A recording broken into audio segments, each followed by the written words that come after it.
have your appearances, please. Good morning, Your Honor. Assistant Prosecutor CDB on behalf of the state. Good morning, Ms. McGee. Good morning, Judge Corsi. May it please the court. Michael Policastro on behalf of Mr. Garcia. Good morning. We do have the assistance of an interpreter with us. We're going to ask him to please state his name for the record and raise his right hand.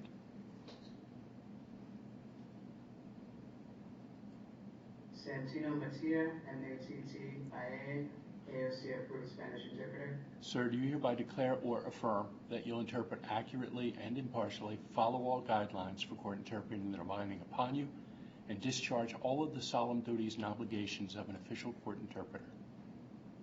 I did. Thank you, sir. There is a simultaneous interpretation that is being conducted through phone. Ms. McGee, as to the issue of probable cause, please. Yes, Your Honor. Approximately 10:55 in the evening, the Brunswick Police Department received a 911 call on the 6th of November 2024. They reported to an area of 173 Queen Street in New Brunswick, New Jersey. The 911 caller stated that it looked like a man was bleeding out or bleeding to death. When they arrived, they found the victim, in this case, on the sidewalk, bleeding, and he was actually pronounced on the scene, Your Honor. I can state for the record that he was effectively stabbed, and there was also a very large slash mark from about the center portion of his chest, right by his ribs, all the way down through to his waist, effectively cutting him open. Not to be too graphic, Your Honor, but he was disemboweled and found on the sidewalk in that condition. Based on investigation, there was a blood trail that was located that detectives followed to the area of Sedan Street, about 2.5 blocks or so from where the murder victim was found, and that led them to an area of 208 Sedan Street. In the backyard of 208 Sedan Street, they found several pieces of bloody clothing and a knife that they believed to be the murder weapon. That was all taken into custody, into evidence, and sent for DNA testing at this point.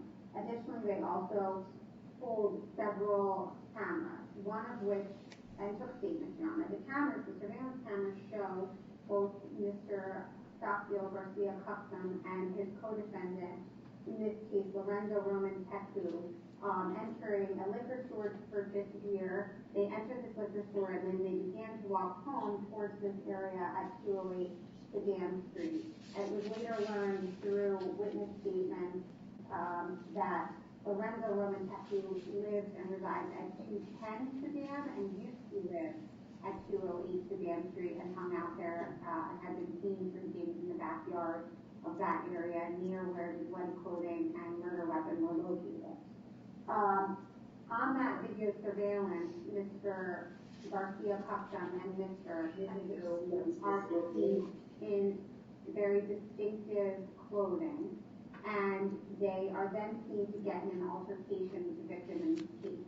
Now, I'm not certain, Mr. Policastro, the discovery was pushed to both the Public Defender's Office and Mr. Policastro. On that surveillance footage, it is viewed where the victim initially began to have words with both Mr. Cuxum and Mr. Tecu. There's a sort of verbal altercation that happens, and then he's seen headbutting Mr.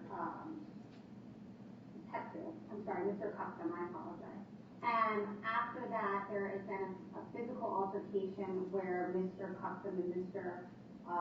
Tecu are seen physically going 2-on-1 on the victim, stabbing him multiple times in his torso, and then he is seen being held back by Mr. Tecu and then sliced open by Mr. Cuxum and left on the street to die.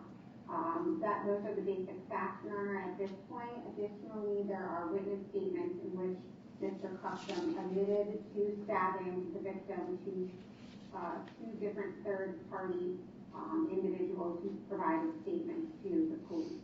So at this point, I believe that is enough to provide probable cause for Mr. Cuxum to be charged with murder in the first degree, as did the and both that video of the complaint and all of the police reporting that is currently in my possession has been turned over to the defense counsel, and we would submit to probable cause. Thank you. Mr. Palacastro, as to the issue of probable cause, please. Judge, for the purposes of this hearing, realizing that's a low standard, and only for this hearing, we would stipulate to a probable cause.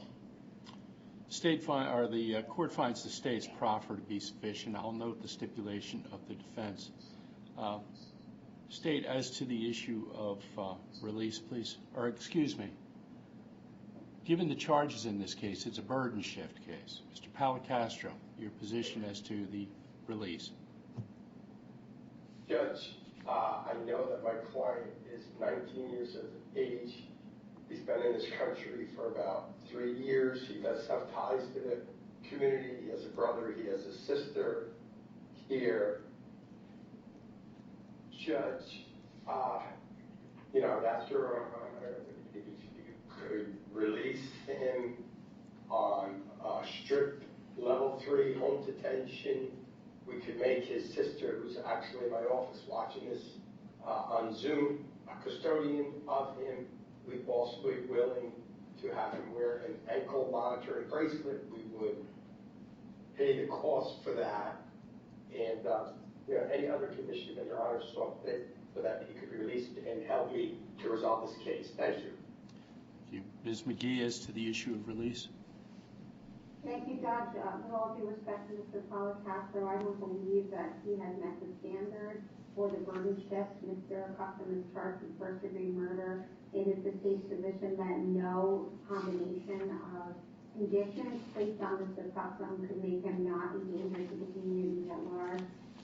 Based on our knowledge at this point of the investigation, there was no relationship between Mr. Cuxum and the victim, and this was just a random situation, which makes it even more alarming to the state. Additionally, the defendant is not a citizen of the United States. He, in fact, was born in Guatemala, and therefore I believe he's not only a danger to the community, but also a flight risk at this point, Your Honor. So I don't believe that the burden shifting and standard that must be met by defense counsel has been in this case, and I would ask that Mr. Cuxum remain detained pending the outcome of this case. Thank you.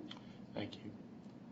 The court, having made its determination as to the issue of probable cause, it's now left to determine whether the defense in this case, again, given the shift, has demonstrated by clear and convincing evidence a presumption, the presumption of detention in this case. As was noted on the record, this defendant's 19 years of age. He's been in the United States for approximately 3 years. As the state points out, he is not a citizen, and the state considers him to be a flight risk. The state also noted that as far as they can tell, and through their investigation to this point in time, there is no relationship between this defendant and the victim in this case. The PSA score in this matter is a 1-2 overall regarding the risk of failure to appear in new criminal activity, respectively. The PSA, or public safety assessment, describes the offense as violent. No release is recommended. There is one current charge, again being first-degree murder. As to the issue of community ties, the defense indicates that he has been in the country for 3 years. He has both a brother and sister in the area.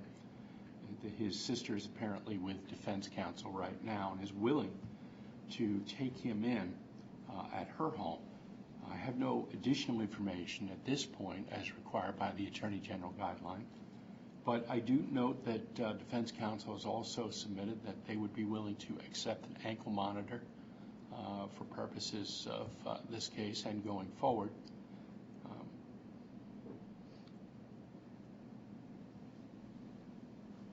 Whether or not that monitor could be secured would be up to the assignment judge here in Middlesex County.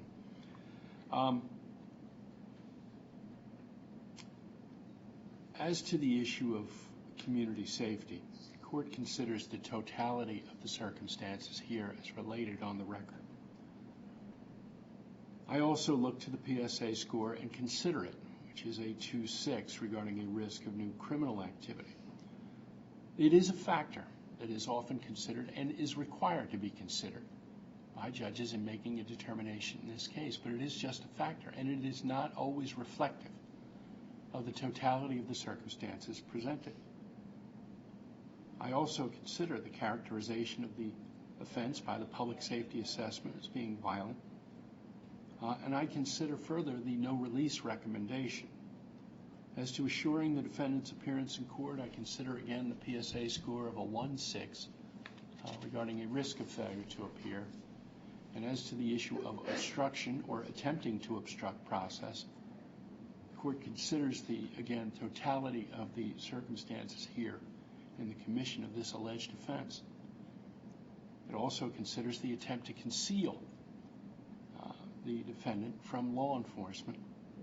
As to the strength of the state's case, the court also considers the statement of the co-defendant, the admission of this defendant, the surveillance footage secured by police, the items retrieved as a result of the search warrant issued by the court.